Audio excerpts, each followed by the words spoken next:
is a teenager whose time may be right now in the pool. Too far from Toronto, set for the Canadian Olympic swimming trials.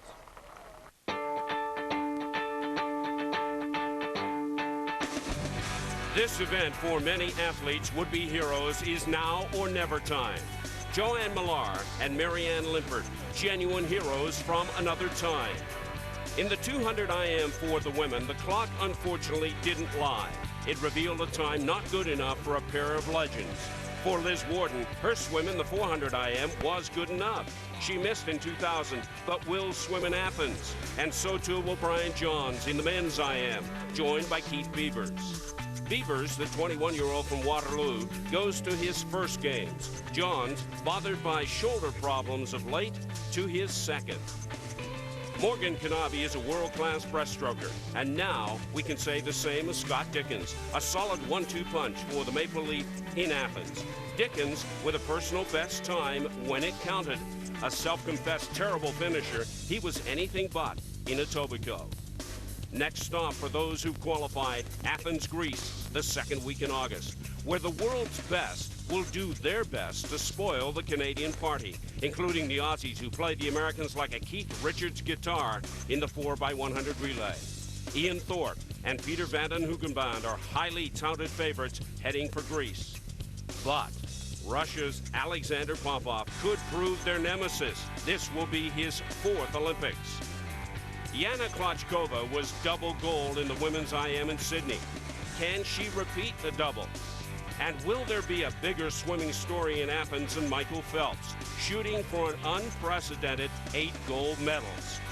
Closer to home, just outside of Toronto, an unprecedented lineup for a Canadian swimming event. It's one of the hottest tickets in town. Another sellout crowd here in Etobicoke. Great support for these young Canadian swimmers as they attempt to qualify for the Canadian Olympic swim team. Hi everyone, I'm Steve Armitage along with Byron McDonald, and welcome to our second of 2 shows from the Olympic trials. Byron, the selection process a little complicated for this Canadian team. Why not do what the U.S. are doing? Finish 1-2 and you get to go to Greece.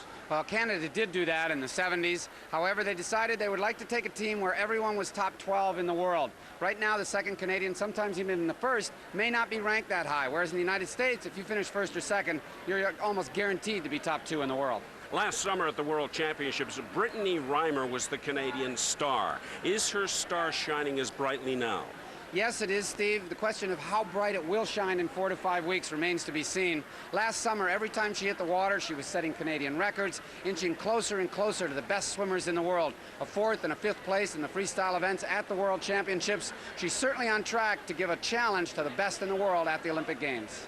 Rick Essaie is one of Canada's best male freestylers. He'll be tough in Athens. One of the greatest races we're going to see in Athens will be the men's 200-meter freestyle. That's Rick's specialty. He'll be racing the great Ian Thorpe of Australia, and not to be counted out, Holland's Peter van den Hoogenband. But Rick has been tearing up the circuit in Europe this summer. I think he'll be able to improve on that 7th place position that he had 4 years ago in Sydney.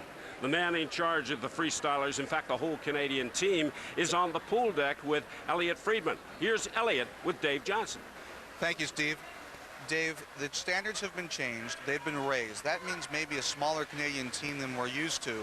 Why was that decision made? Well, part of the decision is the Canadian Olympic Committee has raised the bar in terms of the entry point, which is 12th place in the world, 2 per country. I happen to agree with those standards. I think that it will make for a more focused, more performance-oriented team, and I think it will serve us better once we're in Athens. And despite that optimism, there are some people who say that the expectations on this team should be low, maybe no trips to the podium at all. What are your expectations for Athens? Well, I think it's fair to say that we're going to be quite challenged to get to the podium, but most of these kids really think that on their day they can get themselves up with a performance, and certainly in the men's 4x200 free relay and men's 200 free with Rick Essaie, we've got